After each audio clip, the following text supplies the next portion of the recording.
Right now, somewhere in northern China, engineers are testing a Chang'an Nevo AO6 equipped with CATL's Naxtra sodium-ion battery in temperatures that would leave a normal electric car crawling at half power.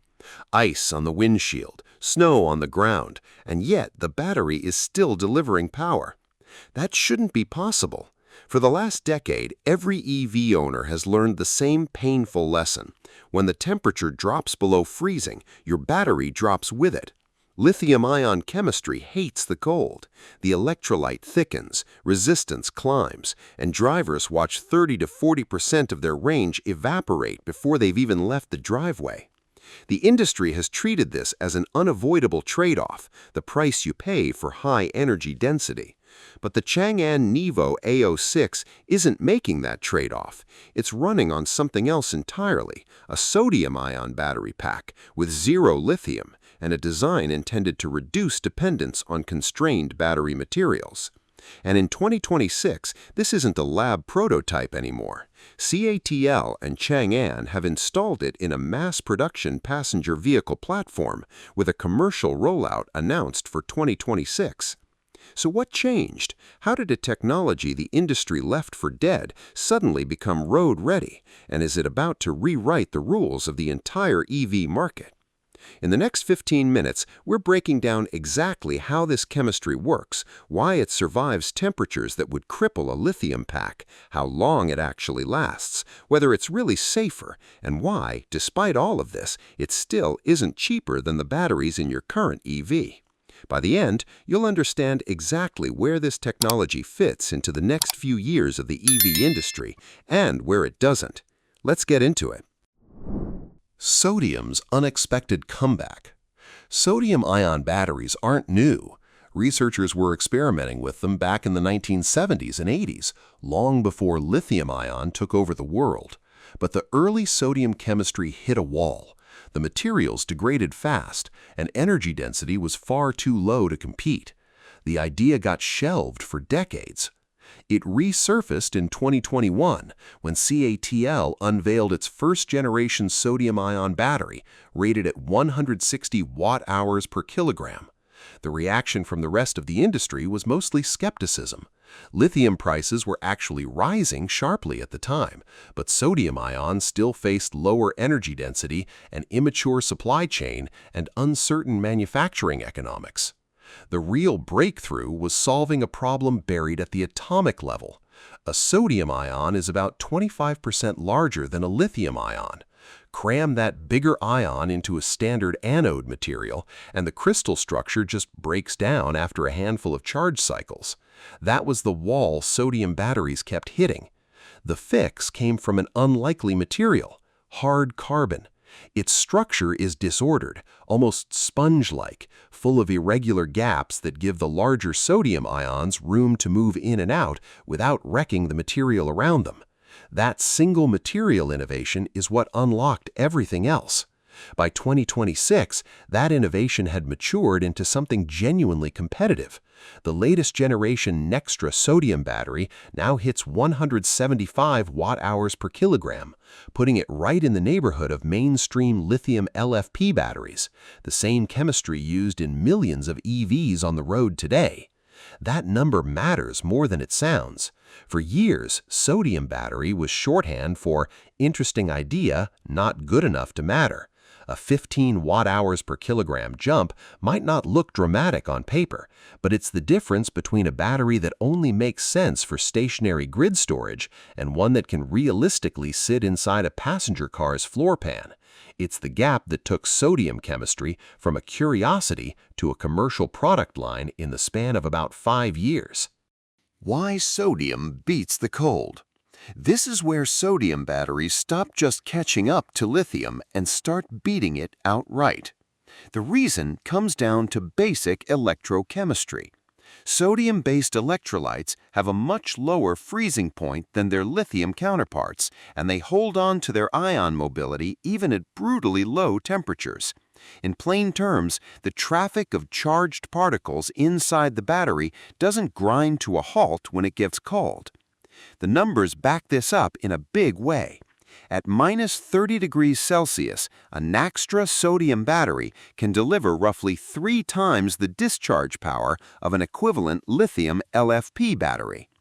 Push it further, down to minus 40 degrees Celsius, and it still holds on to about 90% of its rated capacity. Its stable operating range stretches from minus 40 degrees Celsius all the way up to 70 degrees Celsius, reportedly the widest certified operating window any commercial battery has achieved. This isn't staying in the lab either. Major automakers, including GAC Ion and JAC, are running large-scale winter field tests with Naxtra battery packs throughout 2026, gathering real-world data ahead of planned mass production. Think about what that actually means for a driver. A lithium EV owner in a cold climate has learned to build in a mental buffer every winter morning, leaving earlier, charging more often, watching the range estimate drop faster than the odometer climbs. A sodium-powered car essentially erases that anxiety. The battery isn't fighting the cold, it's simply indifferent to it. That's also why the geography of this rollout isn't random. Automakers aren't testing these packs in mild coastal cities. They're deliberately choosing the coldest, harshest regions they can find, because that's precisely where lithium chemistry struggles the most, and where sodium's advantage becomes impossible to ignore. If you live somewhere winters actually hurt your EV's range, this chapter should have your attention. Can it outlast the car? Cold performance is only half the story. The other half is how long these batteries actually last. Lithium batteries typically lose capacity over time for several reasons, including SEI growth, loss of active lithium, particle cracking, electrolyte degradation, and, under stressful charging conditions, lithium plating. When plating occurs, metallic deposits can build up into dendrite-like structures that may damage the internal separator and increase the risk of a short circuit.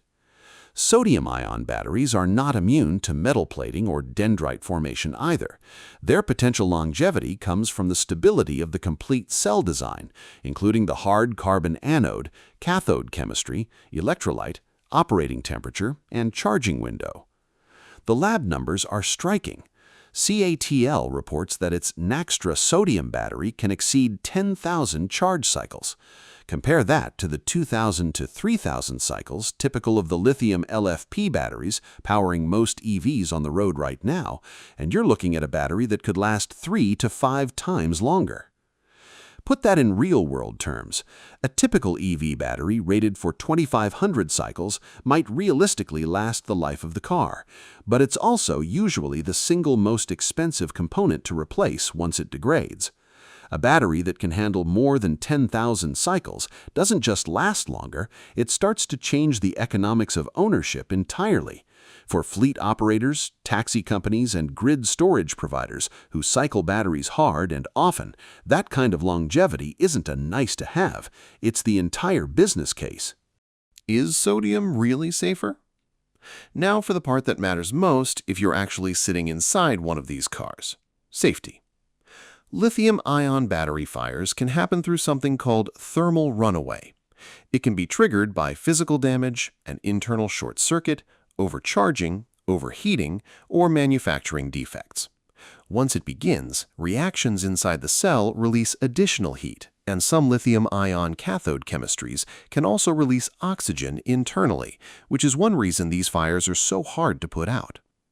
The lab testing reflects that. According to CATL, in crush, puncture, and even cut-in-half tests, Naxtra battery cells produce no smoke and no flame at all. That suggests a wider safety margin under those test conditions, but it does not mean every sodium-ion battery will behave the same way, or that the chemistry can never catch fire. Why cheap sodium still costs more? Here's where things get counterintuitive. Sodium should, on paper, be a far cheaper battery to build. Sodium is roughly 500 times more abundant on Earth than lithium. You can source it from something as simple as table salt or seawater at a fraction of the extraction cost. On top of that, sodium batteries can replace the copper foil used on lithium's negative electrode with much cheaper aluminum foil, cutting raw material costs on a per-cell basis.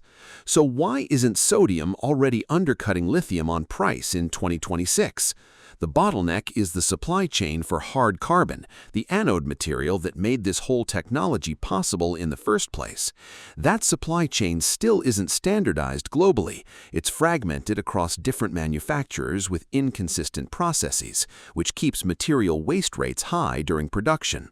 Forecasts vary widely, but many analysts expect meaningful cost parity between sodium-ion and lithium LFP batteries sometime between the late 2020s and the early 2030s. The timing will depend heavily on lithium prices, hard carbon production, factory utilization, and the scale at which sodium-ion cells are manufactured. It's a strange moment in the timeline of a technology. The raw ingredients are cheaper, the chemistry works, the performance is proven, and yet the finished product still costs more than the thing it's supposed to replace. That's not a flaw in the chemistry itself. It's simply what happens when an entire industrial supply chain has to be built from scratch, factory by factory, for a material the battery world barely used at scale until a few years ago. CATL versus BYD's sodium bet. With that cost gap still open, the two biggest players in this space aren't fighting for the exact same market, they're carving up the battlefield. Because sodium's energy density still trails premium lithium chemistry, it's not the obvious choice for long-range luxury EVs. Where it makes sense is everyday urban vehicles and grid-scale energy storage, situations where weight isn't the deciding factor. CATL is betting on mobility. The company plans to roll out 3,000 Choco Swap battery swap stations across 140 cities in 2026, with more than 600 of those stations specifically placed in cold northern regions to take full advantage of sodium's cold weather edge. BYD is betting on storage. Its MC Cube SIB energy storage system uses safety-focused polyanion sodium batteries, targeting a production cost of just $0.04 per watt-hour by 2027, according to industry reports. That target has not yet been independently demonstrated at commercial scale. Zoom out, and the market forecast tells you how big this bet could get. Market estimates vary significantly, but most projections expect the global sodium battery market to grow several-fold over the next decade, with grid-scale energy storage expected to make up a substantial share of that market. Notice what's happening here. Two of the biggest battery makers on the planet are looking at the exact same technology and placing almost opposite bets on where it pays off first. CATL is chasing the driver who needs a car that just works, no matter how cold the morning gets. BYD is chasing the power grid itself, the massive, unglamorous infrastructure that never makes headlines, but ultimately decides how much this technology is worth. Whichever bet pays off first will likely set the pace for everyone else in the industry. Will sodium split the EV market? So is this the end of lithium? No, that's not really what's happening here. Sodium batteries aren't here to replace lithium across the board. They're carving out the segments where lithium was never the best fit to begin with. Lithium keeps its throne in long-range premium EVs, where every gram and every watt-hour of density matters. Sodium is quietly claiming everything else: everyday city cars, vehicles built for freezing climates, and the massive grid storage systems that will power entire cities. Now, here's the question worth sitting with. That hard carbon supply chain bottleneck we talked about, the one analysts expect to ease only gradually through the late 2020s, could it actually break sooner than that? Materials bottlenecks in battery tech have a habit of shattering ahead of schedule once enough capital piles in. Drop your prediction in the comments. Which one hits mass scale first? Cold climate city EVs running on sodium or BYD's grid storage push? I want to see where this community actually lands. And if you want to keep tracking where this technology goes next, because 2027 is shaping up to be the year this whole story flips, hit subscribe. The next deep dive is already in the works, and you don't want to miss where the salt battery race goes from here.